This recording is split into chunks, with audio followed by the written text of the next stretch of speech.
Hey everybody, Deepshika here. I hope you all are doing great. Happy Friday.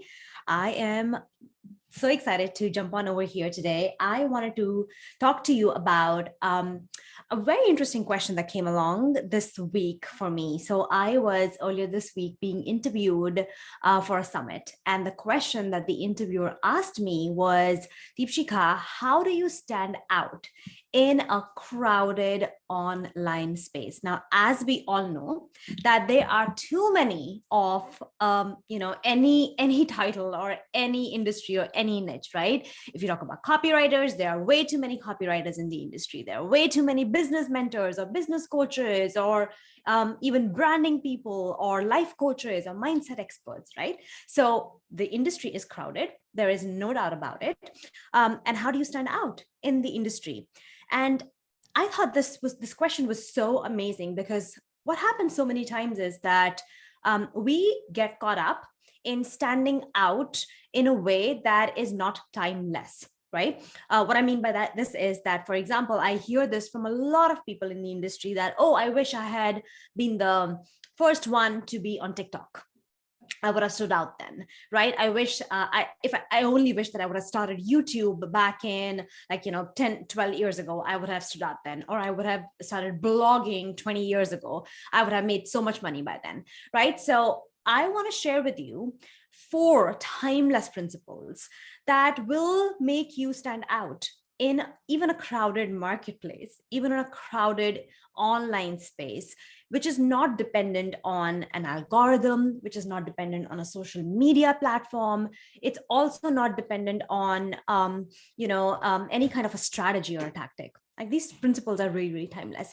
And when the interviewer asked me this question, I was like, oh wow, I didn't even know that I was standing out in the marketplace. I thought that there's way too many business mentors, and I really had to think about this. And I gave an answer in that interview, but I really went back and thought about all the things that I have done in my business to be able to stand out, that people remember me. So many of you know that I started as an Instagram marketing expert and not as a business mentor. And then I kind of changed my niche to being a lead generation expert. So I kind of niched down, but also expanded a little bit, because I was not just doing Instagram. And then, from the last couple of years, you've known me as a business mentor, right? So even though I have kind of pivoted a little bit, I would say not entirely. My industry, my audience has always remained the same. The things that I talk about has always remained the same. But I've kind of changed, shifted, and moved along, and included a lot of other topics that I talk about. Like today, I talk about spiritual practices, energetic practices, human design. I talk about high ticket sales. I talk about marketing. I talk about visibility or content creation. And even though I've done that, I've always been able to use some of the things that I've used from day one of my business to stand out in the industry. And I really had to think about, what are those things? What are those principles that I've always used? And I also, when I thought about it, noticed that these are not only some of the things that I have used, but some of my clients who have gone ahead and really been really standing out. These are the people who are, got really great success, and they're still standing out in the industry. They have used these principles as well. So let's dive in. Okay. The first one that I want to talk to you about is, you might have heard this a million times. And the thing about, okay, let me share with you what it is, and then we'll talk about why this might sound like I've heard this so many times, D, like what is so different about it. And the first timeless principle that I really want you to think about is being authentically you. When you are being you unapologetically, when you are showing up on your social media platforms, on your emails, on your blog, on your YouTube channel, on TikTok videos, whatever it is that you're doing, even when you're talking to clients in a summit, when you are showing up as being you, then you stand out. Now, here's the thing about this sentence, being authentically you, that is so cliche, right? We've heard this so many times, and it's so simple, but it's not that simple. And the thing about hearing something so many times is that when we hear a particular sentence being repeated so many times, we kind of develop this immunity against it. Like, we kind of like, oh my God, not that again. Like, she's also talking about that. However, this is one thing that I will say is what will set you apart. And even though you might feel like, you like it glazes over your eyes whenever you read be authentically you, or be yourself, or be unapologetically yourself, if you go back and look at some of your favorite business owners, I can guarantee that you will notice this common principle, this common thing in them, that they are absolutely unapologetically themselves in their emails, when they show up for lives, for interviews, on podcasts, and all of the other stuff. Now, this is so important. However, it's not that easy, because I will tell you one thing, that we are really, really good at pretending. We are really, really good at showing a different version of ourselves. Like we grab on a mask of confidence, or we grab on a mask of, grit and resilience, and we show up for a little bit, and we might be pretending to be someone else. You will notice in the industry that if there is an influencer who is really, really popular, you will see like mini copycat versions of that influencer, right? And that is where you don't stand out, because when we see people like that, we're like, oh, I don't see her, but I see a version of, let's say, Jasmine Star in her, or Marie Folio in her, or Amy Porterfield in her. How you stand out as yourself, how you stand out in a crowded online space, is by purely being authentically yourself. And this is not easy, because the journey of pretending to be someone else, and we've all done that, there's no shame in that. I've done that too when I started out in my business. Even though people would say that, oh my god, like you are exactly like this on your Instagram stories as you are in your real life, but there was still a part of me that I was pretending to be, because I was so afraid to show up as authentically myself, right? So the journey of pretending to be someone else, or hiding parts of ourselves that we don't want to show in the online space, to being authentically yourself, unapologetically yourself, that is the journey of your self-worth. Let me say that again. The journey of starting from pretending to be someone else, or hiding parts of yourself, that parts of yourself that wants to come out, but you're so fearful of showing up. You're so fearful of showing up as yourself on your Instagram stories, your lives, your YouTube, your content, to showing up as yourself, as authentically, as unapologetically yourself. That path, that journey, is the journey of self-worth. And it can be a long journey. It can be a very vulnerable journey. It can be a very hard journey, right? But when you start to really reclaim yourself, when you start to really reclaim your own power and your everything that you have, and then you start showing up as that, you will automatically stand out. You know why? Because there's only one of you, right? So I would like, if you're someone who's like, oh yeah, I this resonates with me, I totally get it. And even though I want to show up as myself, I feel fearful. What are people going to think? I'm not good enough.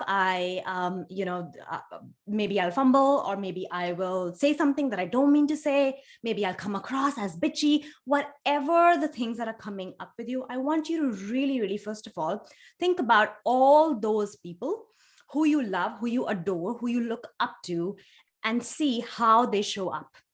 Right? Because I can guarantee that this is one thing that will be different in people who stand out, who you remember, who you look up to, who are your models, is that they are unapologetically themselves. So even though this sounds like cliched, being authentically yourself, I would 100% say that this is the first and the timeless principle. And when you get it, and I totally understand, it's taken me about 4 years to get to a point where I can be like totally unapologetically myself, right? And I'm sure there are layers I haven't discovered yet.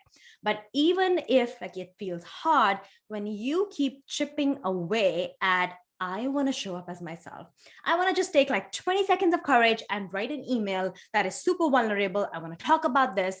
I've had my clients, past, present, clients who have done that, who have been vulnerable and really shown up as authentically themselves.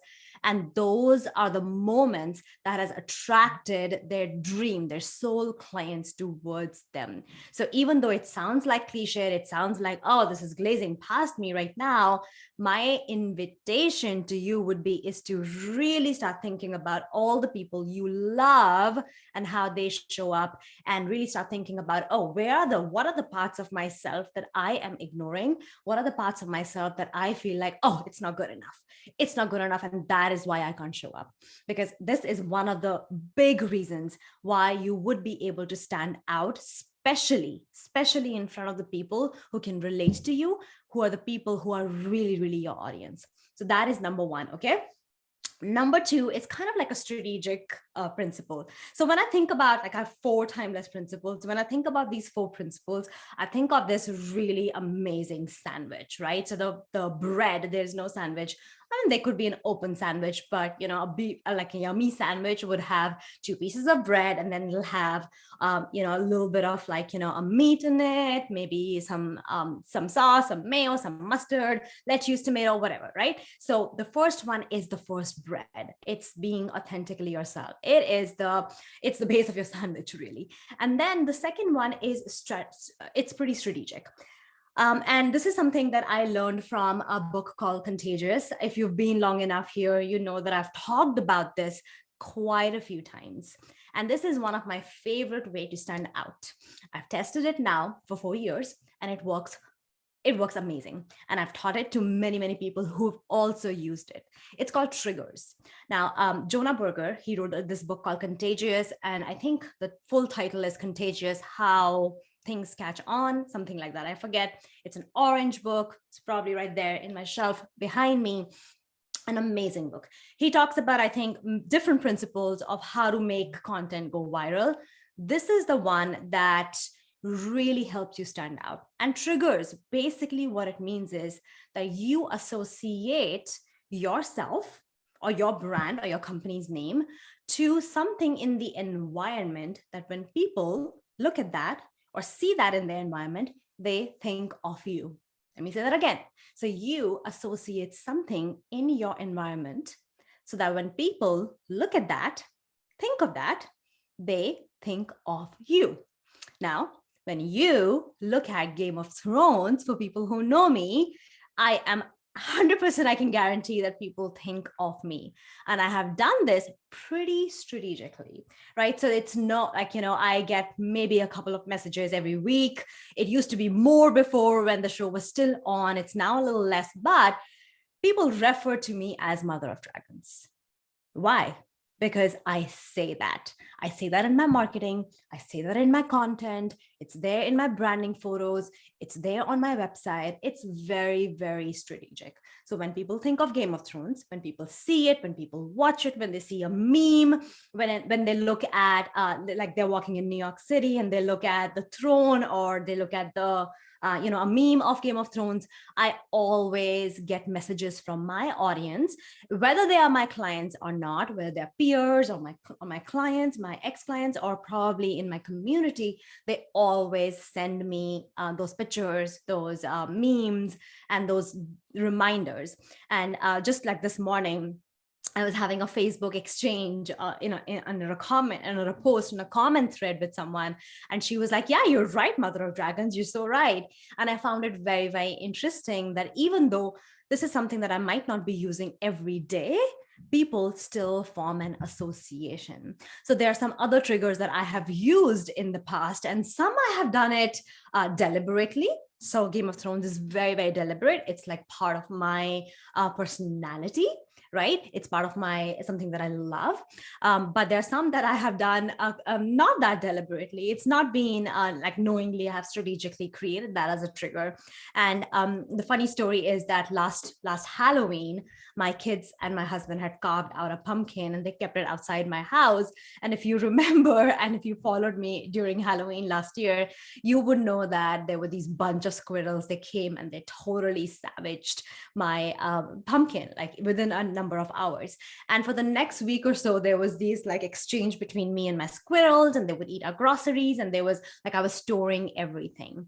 And now every time somebody comes across a squirrel meme or something to do with squirrels, they think of me. In fact, one of my friends just messaged me last week. She said that every time I see a squirrel anywhere, Deepshika, I think of you. So I've attached to something in the environment. Like Peloton is something that I love and do as well. And that is, I was interviewing Laura Belgray on my podcast, and we were talking about something, and she was like, everybody knows you love Peloton. And I was like, this is interesting, because I didn't do it deliberately, but now people have started associating. When they think of Peloton, my audience would start think of me. So my invitation to you is, what is in your environment that you can associate your brand or your name to? Now, this is something that you might love. I would suggest this should be something that you love, because you don't want to pick something that you don't love and you hate, like, you have a slight interest in, but this is something that you should be talking about for days and days. I know a couple of business owners who pick up a brand color, like it's their brand color, and then they do everything in that brand color. Now, I have mixed opinions about that. It's just because I'm a very colorful person. I can't just nail down my brand and my personality to one color. Like, I love to wear different colors, but if that's you, if you can almost marry yourself to a color or a show or anything in the environment, then go ahead and do that. Now, here's where you will have to be strategic about it. You can't just talk about it once and let it go. You will have to talk about it again and again and again. Show in your marketing, show in your content, have references to it in your website. If you're thinking of doing branding photos, see that how can you include that. Make it a part of yourself, make it a part of your personality. So for example, in the last branding shoot that I did, which was 2 years ago, I'm definitely due for another one. I wore a Mother of Dragons t-shirt, which my stylist had picked for me, and I took photographs in it, right? So it's there on my website. So you can see that there's a Mother of Dragons. So you will think of me when you hear Mother of Dragons, when you see Daenerys Stormborn, when you see Game of Thrones. So think about all the different ways in which you can associate to something that you like. Now let's talk about the third one, which is, again, we're still in the middle of the sandwich. So if trigger is your meat or your lettuce or tomato or your vegetarian meat or whatever, then this could be a really beautiful topping.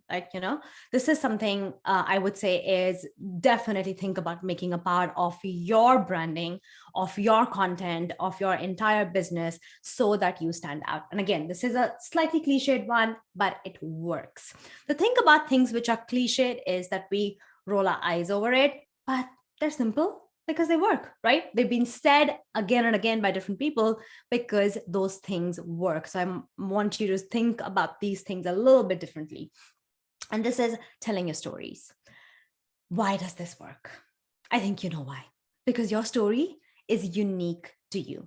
Now, there are two reasons why I love including stories. Now, of course, you can argue that it's been overdone and not every email needs to be a story and not every content piece needs to be a story.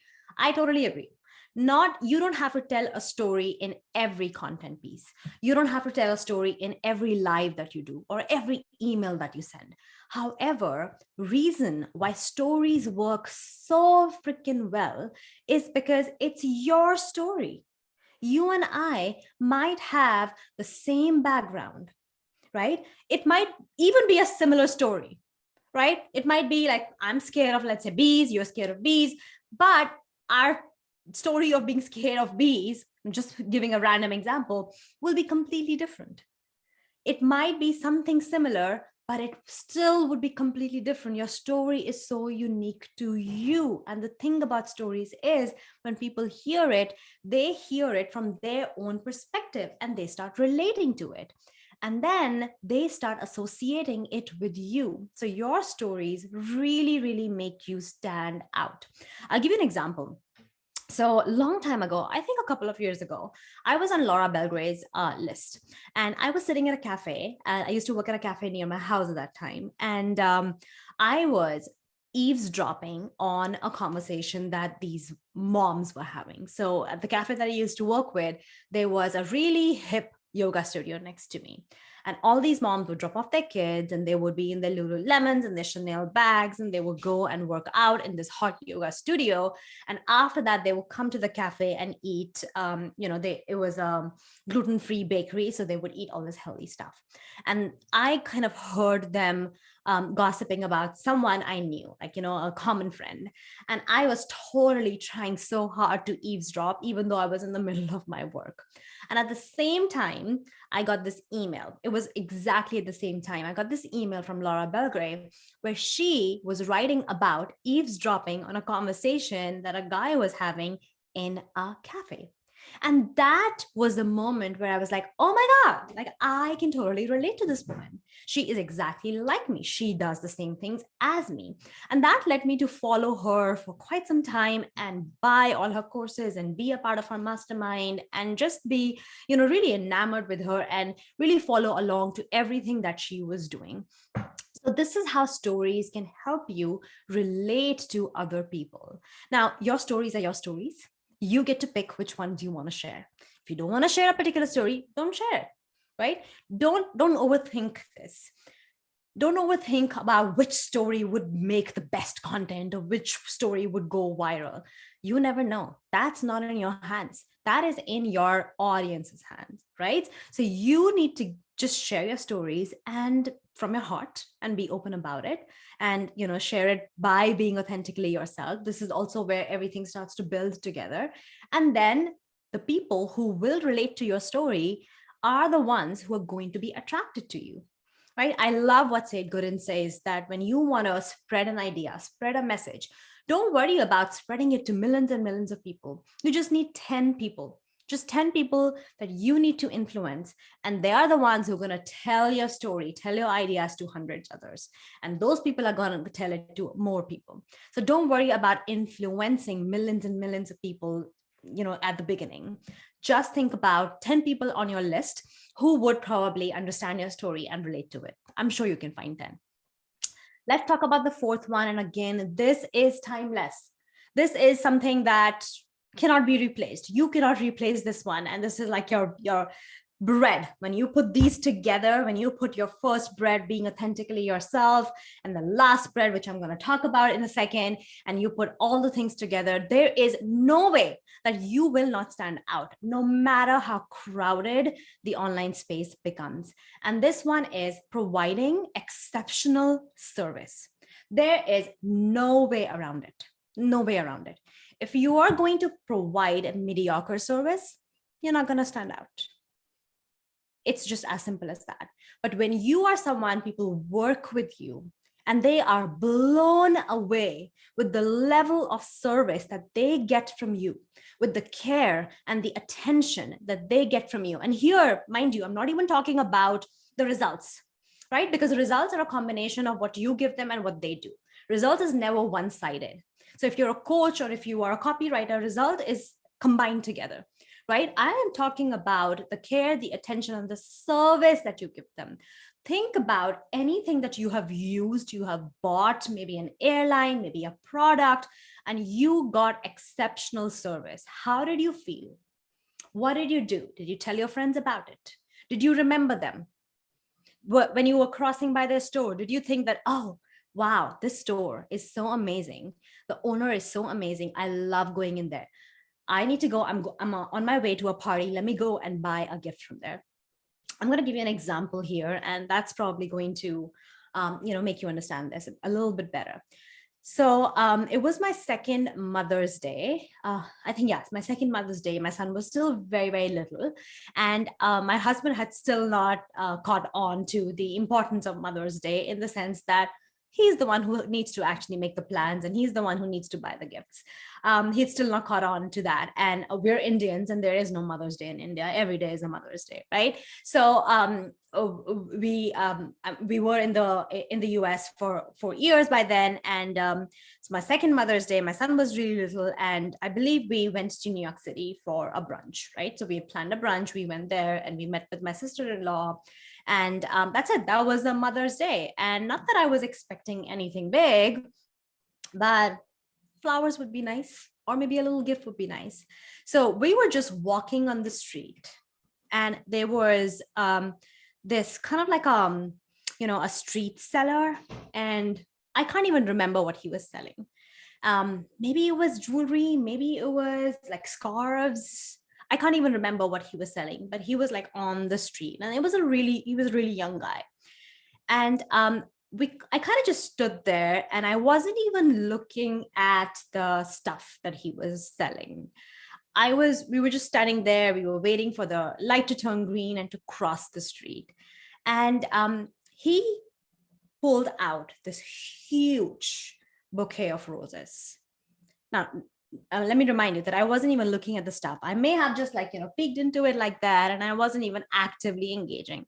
He just pulled out this big, huge bouquet of roses, and he gave that to me, and he said, "Happy Mother's Day. I want to celebrate you. Being a mom is such a big gift, and thank you for all you do." And I was just blown away, totally blown away. He didn't have to do that. I don't think that he was doing it to everybody, because we were standing there for some time and there were people crossing, and he didn't do that. I was there with my baby. He was in the stroller, and he picked out this big bouquet and he gave it to me. And really, it wasn't something that he needed to do.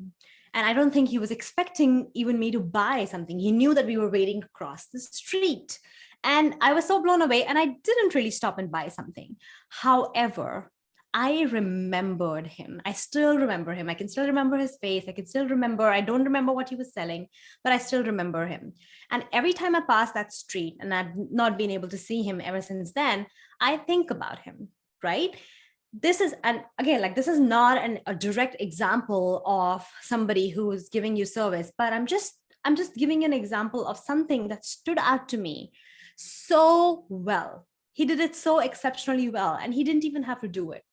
That stood out to me, that every time there's Mother's Day, there is not a Mother's Day that goes by that I don't think about that man or that guy who gave me flowers on my second Mother's Day, where I wasn't even sure, like, what are we supposed to do on this day? Am I supposed to be treated? Do I need to treat everyone? I wasn't even sure how does that work, right? But it was so beautiful that it stood out for me. So I want you to think about, how can you give exceptional service to your people? It's not about giving gifts, right? Although that's, why not, like, that's always welcome. But it's about thinking about them, checking in on them, and really giving first class service. And I really want you to think about any airline that you flew by, any shop that you went to, any product that you buy, or any person in the online space that you worked with who gave you exceptional service. And I can bet my skinny butt on it that they would have stood out to you, and you would recommend them to other people, right? So this is really timeless. It works all the time. And don't forget that the more you do it, the more you will stand out. So I'm going to do a recap again. The first one is being authentically yourself. I know it's a cliche, it's been said before, but remember, the journey from pretending or having the fear of showing up, being as authentically yourself, to unapologetically owning who you are and showing up as who you are, is the journey of self-worth. Second, triggers. What in your environment can you associate yourself to so that people start thinking about you when they think about a thing? Third, stories. What stories you can tell to your people so that you start standing out to them and they relate to your stories. And fourth, exceptional service. Now remember, I didn't talk about Instagram, any social media platform, any algorithm, number of times you need to create content, none of that. These are timeless principles. And as long as you can start doing these more and more and more, I can guarantee you will stand out as a business owner in the crowded online space. Hope that helped. Let me know in the comments if you have any questions about this, and which one out of these are you going to start applying right away. And you can do this right now. Like right now, I challenge you to go start doing this right now. Maybe you can send a WhatsApp message to a client and give them a compliment. Or maybe you can create a post right now today on your Instagram or on your email list and tell them a story. Maybe you can talk about your favorite show or your favorite, I don't know, maybe like, a favorite place where you stay in. What could be your trigger? And the first one, how can you show up as yourself? I'm glad you liked it. If you did, let me know in the comments, and I'll see you next time.